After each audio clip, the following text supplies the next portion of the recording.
Welcome to Scrubbing In. I'm Paul Ross. I'm going to take you around Navy medicine to show who we are and what we do.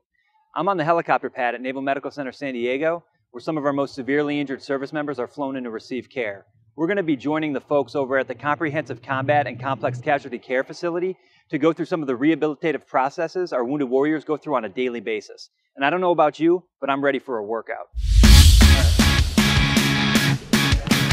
I started off my morning at the agility clinic where I was going to break a sweat. The type of high-intensity workout we were doing helps reacclimate service members after sustaining injury.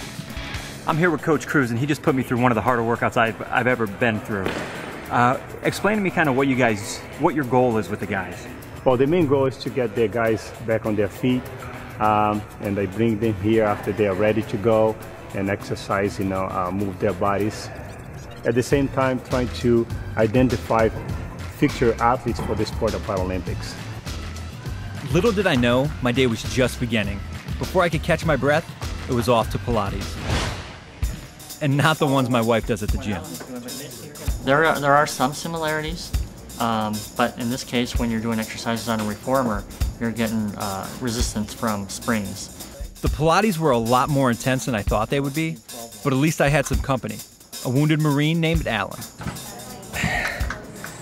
So, Alan, what are the benefits of doing these types of exercises for your recovery? Like Mike was saying before, it keeps you, I like this machine preferably just because it allows you to kind of go at your own pace, a little more rigorous, because we can't do a lot of cardio exercises, running. We can do the hand cycle and the ski machine, but this gives you an opportunity to work up like a lot more sweat. Like you said, focus a lot on your core, arms, and kind of builds everything up around while you're recovered. You're building this back up as well. So, I mean, it's definitely very useful.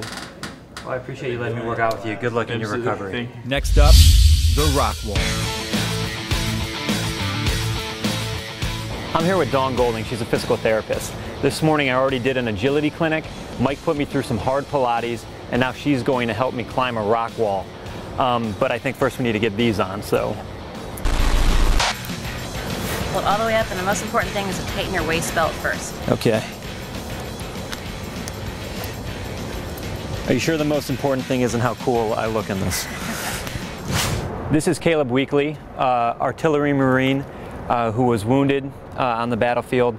He's going to be kicking my butt up the wall. Let's do it. On my way up the wall, I had a little time to think. Mostly of whether or not Dawn had a good hold of the rope. But she's a pro, so I kept on climbing. The other was how these exercises have helped service members like Caleb. So Caleb, tell me how therapies like this, that are alternative, how do these help you overcome or get back from your injuries? Well, a lot of mine is leg weakness. And I also have a broken ankle. So on my right side and my left leg's all messed up. So this is more so on the strengthening side. And it's one of those things that with the way my leg was, didn't think I'd be able to do it, especially with the left leg injury and the right arm injury. So between the different physical therapy training every day, getting that strengthening back up, this just proves to me where I'm at and what I can and can't do. Is this something, were you doing this before you were injured, rock climbing? I used to be an avid rock climber, yes. So this is like home for you then? I'm just glad that I was able to get back to it, and if it wasn't for the help of the physical therapist here, and actually a lot of it was them pushing me past what I was actually thought I was capable of doing or wanting to do, is what got me back up here and got me, back to doing what I love and what I enjoy.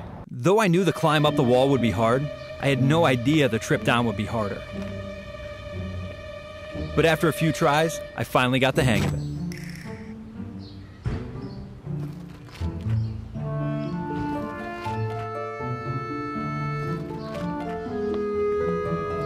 After Caleb kicked my butt up the rock wall, he gave me a chance to redeem myself over in the pool. When we were there, Caleb filled me in on one of the things that motivates him to work so hard every day. The sweat and the blood and the tears, so to speak. I mean, all the time spent in the pool is just helping me get ready. My ultimate goal is the end of October, I'm running the Marine Corps Marathon. I'm running the 10K. That's my goal. I haven't ran in almost 2 years, like I said. So a lot of the pool, a lot of the strength exercises like climbing the rock wall, physical therapy, getting in here and just getting that motion down.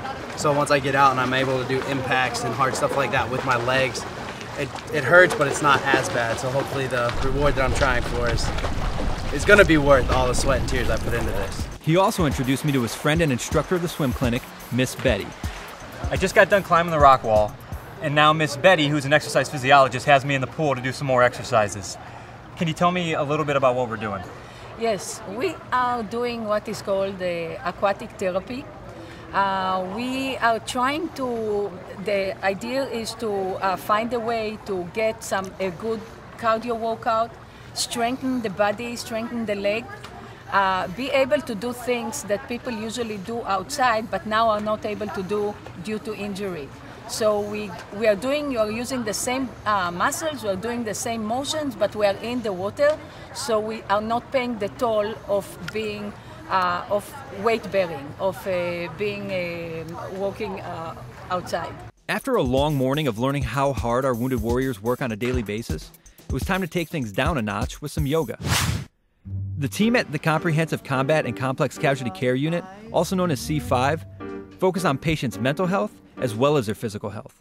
And yoga is just another way they do that. Just as I was reaching inner peace, it was time to do something a little more my speed: boxing.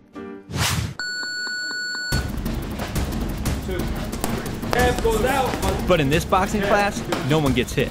All the punches are on pads held by the instructors to ensure participant safety. All of the focus is on stress relief, cardio, balance, confidence, and most importantly, fun. And it's something that when they go to their next phase of life, when they transition from the hospital, there are warrior boxing programs around the country. It's a real growing activity. Great.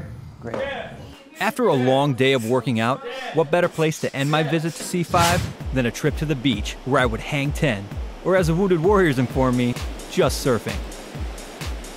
While I was there, I ran into a familiar face, Miss Betty. How often do you guys meet? We're out here every Thursday.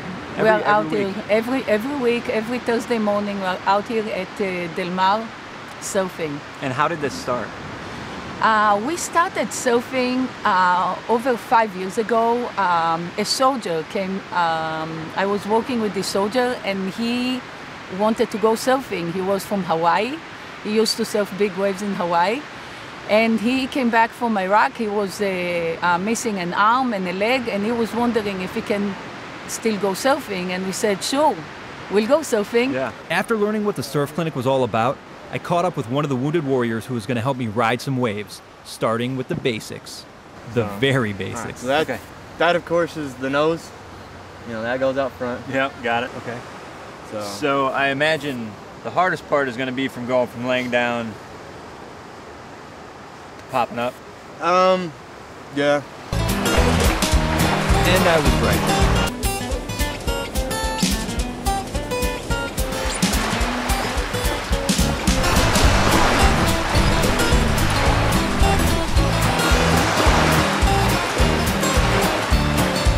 But eventually I got the hang of it, and I saw how it benefits Wounded Warriors physically as well as mentally.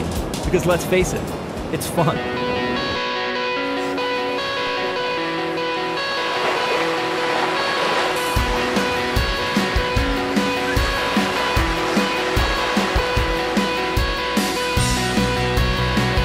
It gives you a chance to like work through stuff or whatever, you know, because you're out there, and instead of in the rest of the world you got all these other things or whatever, you're kind of focused on just one thing, but at the same time you got a little bit of gap in there to where you can think about stuff and kind of work through it. So. But sadly, like all good things, it had to come to an end, as did my trip focusing on Wounded Warrior care. Okay. Thanks for having me out here today, Betty. You did great. You're a natural. Spivey, thank you for the lesson. Yeah. Thank you, and it's a great thing you guys are doing here for Wounded Warriors. Good luck, and we'll see you next time. Throughout this episode, the people at C5 have put me through a lot of physical activities like the rock wall. But it's nothing compared to what our Wounded Warriors face on a daily basis. I've seen their courage and commitment up close, and I've also seen the hard work being done by our staff each and every day. Thanks for joining us on Scrubbing In. We'll see you next time.